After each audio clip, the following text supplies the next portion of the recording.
whenever you are looking for an accommodation here in Berlin, don't hand over even a single penny to the landlord. Before that, you go and check the apartment personally. Once the landlord hand over the keys to you, then only you.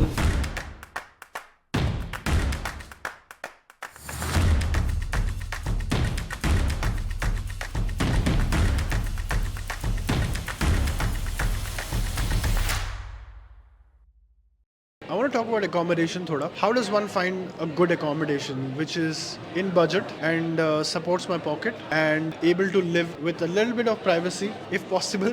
What has been your experience? I have personally been quite a little unlucky when it comes to accommodations. Initially, I lived in a sublet and then I took a studio with a friend, but it's a little difficult in Berlin. I would say if you're lucky enough, I didn't know about this, but as soon as you get your admission, you are supposed to register for STW, that is the student accommodations, because those are the cheapest in Berlin. To get something below 400, you say it's only going to be in STW where you get a studio or a room of your own self. Otherwise, bigger cities are quite expensive, and a budget of about 550 euros to 600 for a private room is the least that you will pay when it comes to private accommodations and you're not getting into student dorms. So trying rigorously for student dorms is one thing. Because I was into a lot of things, I didn't really try to get the student dorms, which was one of my biggest mistakes when it comes to accommodation. I didn't get a student dorm and I ended up spending a lot of money. But yeah, that's the thing. But when you came for the first time, where did you stay?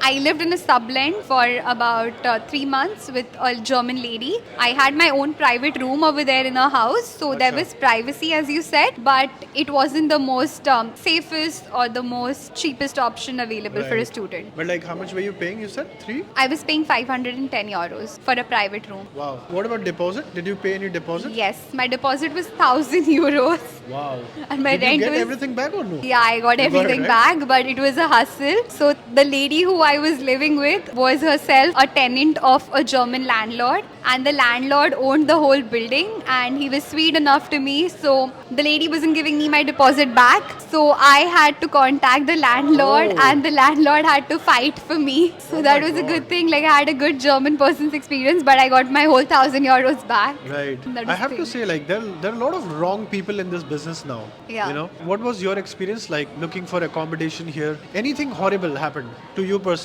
I always got the accommodations without contract. Ah. I got the Almendung but not the contract for long term. So recently I got the contract for 2 years. Did you have any bad experience, be it with roommate or the house owner? I had a bad experience with my landlord when it was my first year. Then I left the apartment. So after that I am living alone. Right. How does one stay happily with flatmates? can't This is say something which is lately I'm hearing so many horror stories here. You have not lived in a setup like that? Okay. You said boundaries which are very strong to break. Say no when your flatmates ask you for something and you're not comfortable with it. Just say no bluntly and stand on your point. If they be like, oh my god, can you do this for me? And just say no. It's going to offend a lot of people, but if you're coming out of your home, have strong boundaries, that's going to help. But have you seen a lot of Desi people stay only with Desi people and then they don't know what the hell is boundary? I think that is there because you tend to get really close to them and Yeah. you think they're your friends, but they might just not be your friends. Honestly, since day one, set boundaries. They're not your family. They're not your brother that you're gonna or your sister that you're gonna go out of their way. Just set your boundaries and stay home. But anything happened with you personally, or you heard something like कि किसी के साथ कुछ हुआ या? So when I used to live earlier with the German landlady, she had a lot of issues with things, cooking restrictions, cooking timings. But what helped for me was that I had some ground rules. I told her this earlier, and then I made it a point that I used to be like, okay, see, I've told you this. It is what it is. If you can't deal with it, it's not really my problem. You have to be very headstrong when it comes to that. Right. So yeah. Okay. What about you?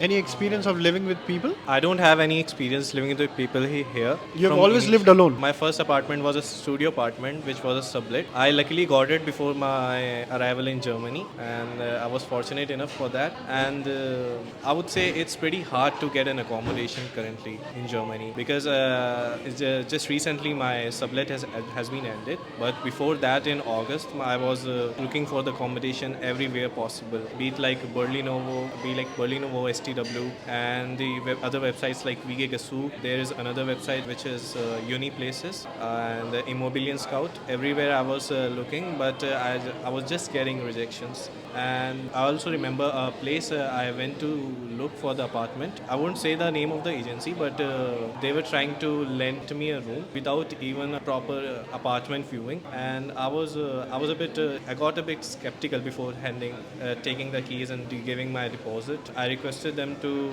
give me an apartment tour before that. They somehow agreed. They exclusively told me that they don't allow apartment viewing. And that then where I grew up, my doubts grew up with that. And then when I went to see that place, it was a total mess. I mean, the building outside was not even properly furnished. When I entered into the building, it was like a shabby old building. And when I saw the room, it was quite spacious. But the guy living there complained me about several things which I really didn't like. The first thing he told me that there were bed bugs issues, and the other one was with the laundry. And he also told me that the management don't even reply to complaints he used to give them. And whenever you are looking for an accommodation here in Berlin, don't hand over even a single penny to the landlord. Before that, you go and check the apartment personally, and once the landlord hand over the keys to you, then only you pay them the deposit as well as the rent. Right. When you landed here, where did you stay for the first time? Like it was my family friends. I was staying there. Or you had somebody here? Yeah. What would you advise for somebody जिसका कोई नहीं है यहाँ पर? They're coming here for the first time. Or you can book the hotel accommodation like for 1 week. It's quite possible, I guess. Okay. Do you think people are using Airbnb and Booking.com? It's quite expensive. Yeah. Airbnbs. I guess in Europe hotels are or like dormitories. It's cheap. The bunker bed wala na? Right. The hostels are cheaper, I guess. Cost is 20 euros per day. Per night. Yeah. And I remember like when I came, I stayed in one of the hostels in Checkpoint Charlie. It was 9 euros per night. Not anymore, I'm pretty sure. It's Yeah, probably it was cheaper, but now it's like 20, 25. 20, 25, depending on the area as well, right? Where Yeah, it is. exactly. Okay.